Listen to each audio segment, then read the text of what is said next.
Hello students, AS level chemistry chapter is atomic structure lecture number 9।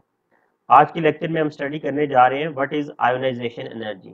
Ionisation energy क्या होती है, ionization energy का process किन materials के लिए होता है और कुछ क्वेश्चन जो आपके पास पेपर्स में पूछे जाते हैं वो भी हम आज के लेक्चर में डिस्कस करेंगे। तो सबसे पहली बात जो आपको पता होनी चाहिए, ionization energy it is also known as ionization potential और आयोनाइजेशन एनर्जी या ionization potential it is related to a process. The process is known as ionization. Ionization क्या होता है, केमिस्ट्री में कोई भी ऐसा प्रोसेस जिसमें आयन प्रोड्यूस हो, चाहे वो पॉजिटिव आयन प्रोड्यूस हो चाहे नेगेटिव आयन प्रोड्यूस हो, उस प्रोसेस को हम आयोनाइजेशन कहते हैं। केमिस्ट्री में process of formation of an ion is known as ionization. Chemistry में आयोनाइजेशन की दो टाइप्स होती हैं। One type of ionization is oxidation and other type of ionization is reduction. तो ऑक्सीडेशन और रिडक्शन आयोनाइजेशन के दो प्रोसेसेस हैं।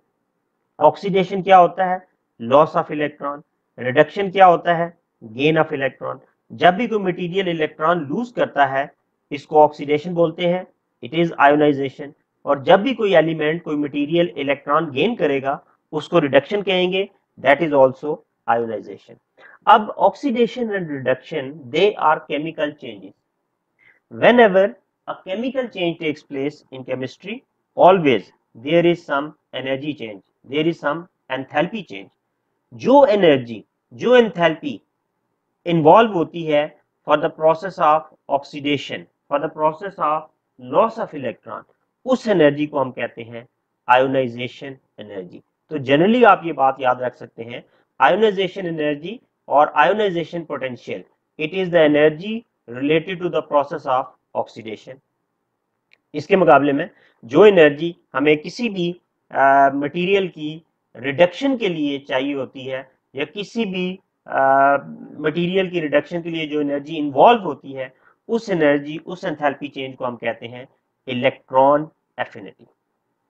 तो इस लेक्चर में राइट नाउ हम लोग आयोनाइजेशन एनर्जी को फोकस करने जा रहे हैं। हम ये स्टडी करेंगे आयोनाइजेशन एनर्जी क्या होती है और आयोनाइजेशन एनर्जी से कोई एलिमेंट, कोई मटेरियल कैसे इलेक्ट्रॉन लूज करता है। तो हमारा फोकस आयोनाइजेशन एनर्जी है। एक बात आपने जो याद रखनी है, एवरी मटेरियल, चाहे वो मॉलिक्यूल है, कंपाउंड है, मेटल है, नॉन मेटल है, all the materials they can lose electron. Elementary classes में आप लोग ये पढ़ते हैं मेटल्स लूज इलेक्ट्रॉन इजीली। तो स्टूडेंट्स ये माइंड मेकअप कर लेते हैं कि only metals can lose electron. ऐसा नहीं है। मेटल्स के बारे में आप लोगों को ये पढ़ाया जाता है मेटल्स लूज इलेक्ट्रॉन इजीली। ये नहीं कहा जाता metal can lose electron only, all the material can lose electron. Metals lose electron easily while non-metals they lose electron with difficulty. But in either case it is possible that any material it can lose electron if we provide enough amount of energy. तो chemistry में हर material electron lose कर सकता है अगर हमने उसको considerable reasonable amount of energy provide की है। तो एक बात तो आपने ये याद रखनी है। दूसरी बात, एक एलिमेंट कितने इलेक्ट्रॉन लूज कर सकता है, एक मटेरियल कितने इलेक्ट्रॉन लूज कर सकता है।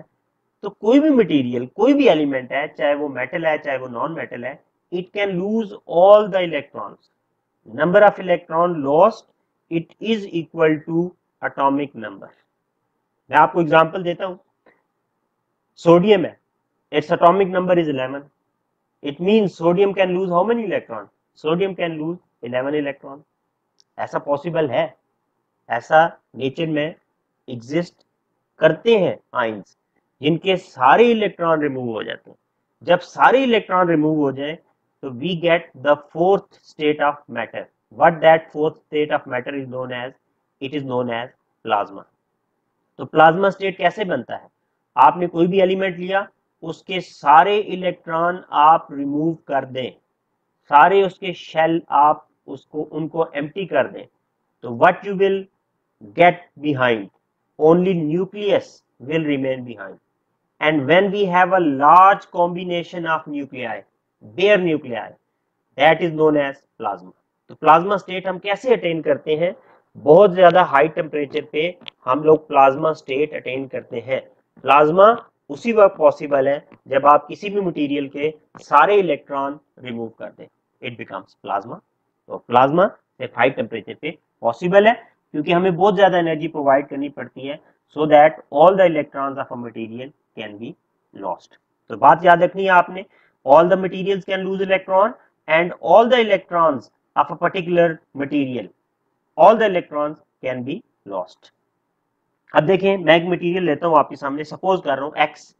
एक्स कोई मटेरियल है, it can be metal, it can be non metal, it can be any other molecule. Suppose it's physical state is solid. आप हीट करते हैं, आप हीट करें एक्स को, तो सपोज हीट करने से एक्स सॉलिड स्टेट से एक्स गैसियस स्टेट में कन्वर्ट हो जाता है।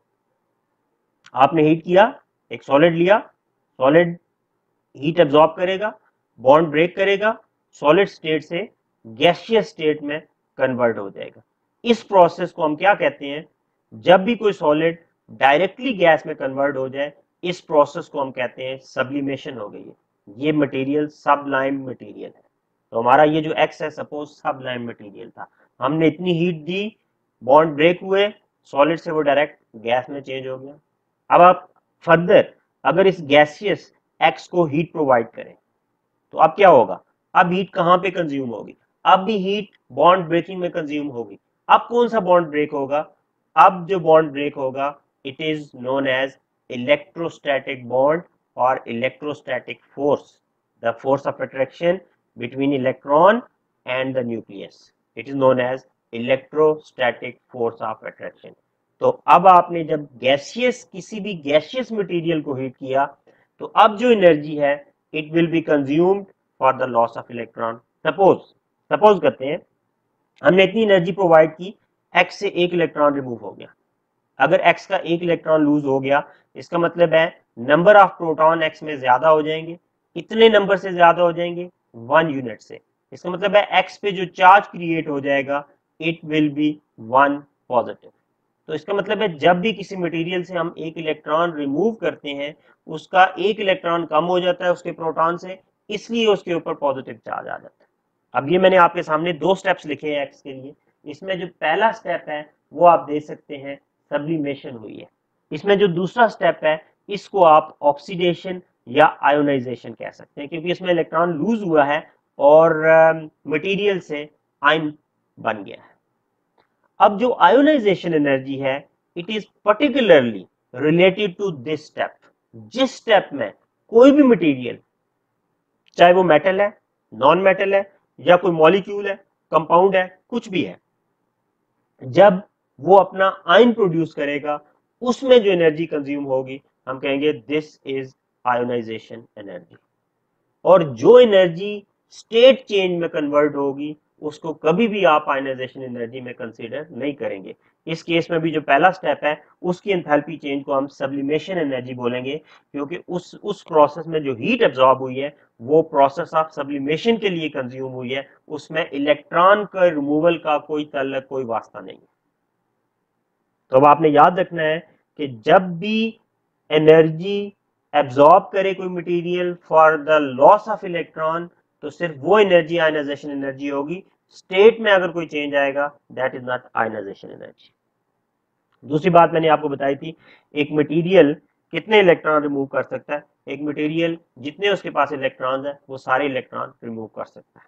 जैसे देखिए एक्स हमारा अगर एक मटेरियल है, एक्स को अगर हम हीट करें और सपोज एक्स एक इलेक्ट्रॉन रिमूव करता है, और एक इलेक्ट्रॉन रिमूव करने के बाद जब इसके ऊपर चार्ज आ जाएगा 1 पॉजिटिव, तो इस आयनाइजेशन एनर्जी को हम क्या कहते हैं? This ionization energy is known as first ionization energy, और इसका सिंबल है delta HIE1, first ionization energy. First क्यों? क्योंकि इस केस में पहला इलेक्ट्रॉन रिमूव हुआ है और जो ऑक्सीडेशन स्टेट में चेंज आया है आप देख सकते हैं 0 से 1 पॉजिटिव हो गया। इसी तरह अगर कभी आपने सेकंड आयनाइजेशन एनर्जी की केमिकल इक्वेशन लिखनी हो तो आपने याद रखना है कि सेकंड में इलेक्ट्रॉन नंबर 2 रिमूव करना है आपने।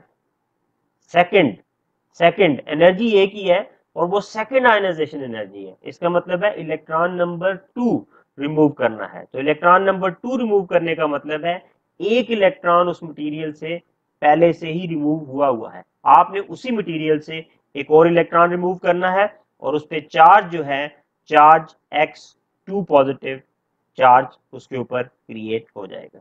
अब इस एनर्जी को जिसमें इलेक्ट्रॉन एक ही रिमूव हो लेकिन अगर वो इलेक्ट्रॉन नंबर 2 है तो हम कहेंगे this is second ionisation energy.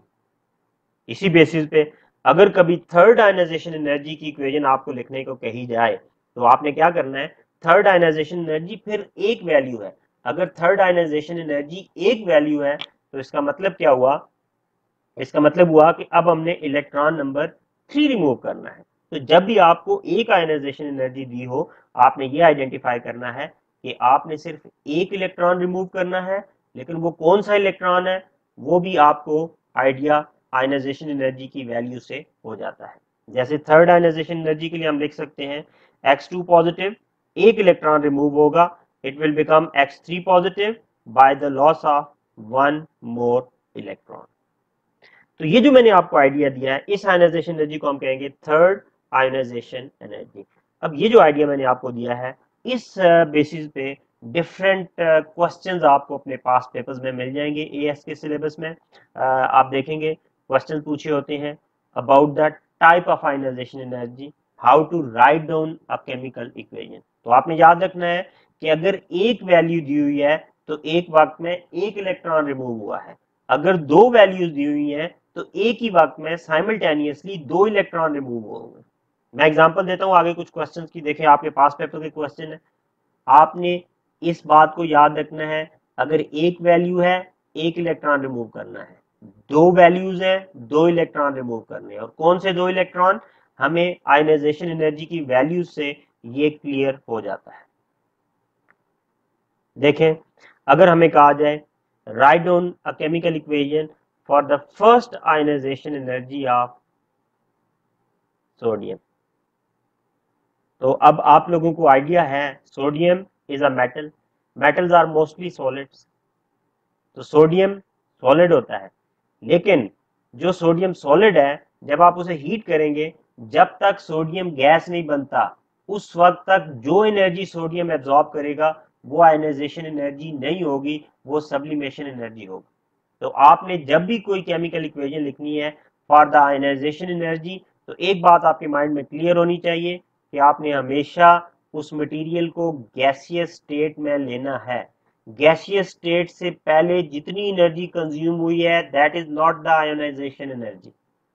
अब देखिए हमने सोडियम की फर्स्ट आयनाइजेशन एनर्जी लिखनी है, इक्वेशन लिखनी है, तो इसका मतलब है सोडियम हमारे पास गैसियस स्टेट में होना चाहिए और इस पे कोई चार्ज नहीं होना चाहिए क्योंकि हम लोग इलेक्ट्रॉन नंबर 1 रिमूव करने जा रहे हैं।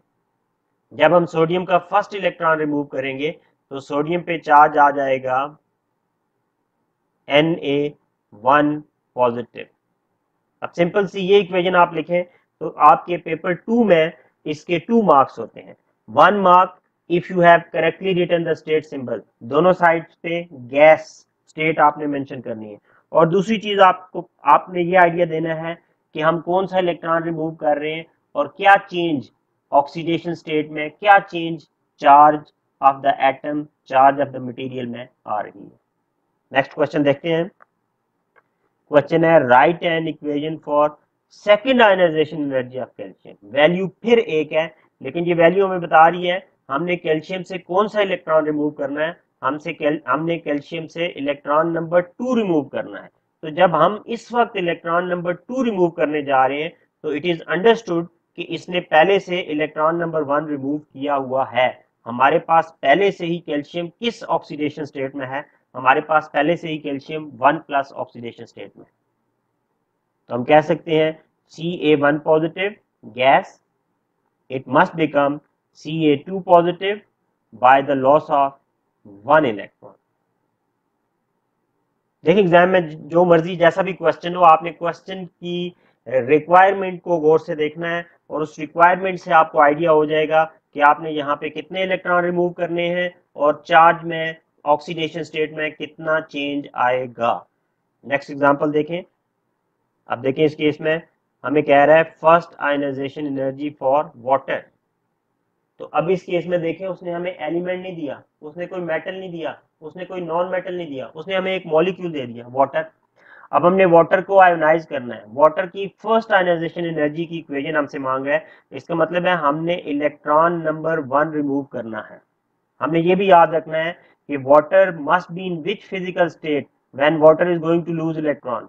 जी हाँ, water must be in the gaseous state, क्योंकि अगर हमने लिक्विड वाटर ले लिया तो जो एनर्जी कंज्यूम होगी लिक्विड वाटर को स्टीम गैस बनाने में, वो आयनाइजेशन एनर्जी नहीं होगी। आयनाइजेशन एनर्जी वहां से स्टार्ट होगी जो एनर्जी एब्जॉर्ब होगी गैसियस वाटर जो स्टीम से इलेक्ट्रॉन रिमूव करेगी। तो इसका मतलब है जो मर्जी मटेरियल दिया हो, उसकी जो मर्जी फिजिकल स्टेट हो रूम टेम्परेचर पे, आपने उसको इग्नोर करना है। आपने ये देखना है कि वो जो भी मटेरियल है उसको गैसियस स्टेट में लेके हमने स्टार्ट करना है। तो देखें इसकी इक्वेशन क्या होगी। H2O हमारे पास गैसियस स्टेट में होना चाहिए। हमने पहला इलेक्ट्रॉन ही रिमूव करना है, तो एक इलेक्ट्रॉन जब रिमूव करेंगे तो चार्ज जो फाइनल हो जाना चाहिए वो हो जाना चाहिए H2O 1 पॉजिटिव गैस। बहुत सिंपल सा आइडिया है। जस्ट आपने क्वेश्चन को गौर से देखना है, इक्वेशन कोई भी आप बड़ी आसानी से बना सकते हैं। नेक्स्ट क्वेश्चन देखें। अगर हमें कहा जाए आप थर्ड आयनाइजेशन एनर्जी मांग रहे हैं, और इन सब क्वेश्चन में एक चीज कॉमन है जो आप देख सकते हैं, इन सब क्वेश्चन में फिलहाल हम एक ही इलेक्ट्रॉन रिमूव कर रहे हैं। इस वक्त हमने इलेक्ट्रॉन नंबर 3 रिमूव करना है। किसका, वो तो देख लेते हैं हम किसका रिमूव करना है। लेकिन इलेक्ट्रॉन नंबर 3 रिमूव करने का मतलब है ये जो भी मटेरियल होगा उस पे ऑलरेडी कितना चार्ज होगा, 2 पॉजिटिव। उसने ऑलरेडी 2 इलेक्ट्रॉन लूज किए हुए हैं। तो मटेरियल आ गया हमारे पास H2SO4। H2SO4 तो हमने क्या अस्यूम करना है, हमने अस्यूम करना है कि हमारे पास H2SO4 वैसे तो लिक्विड होता है, लेकिन हमारे पास हमने जब इलेक्ट्रॉन रिमूव करना है तो H2SO4 किस फिजिकल स्टेट में है, गैसियस स्टेट में।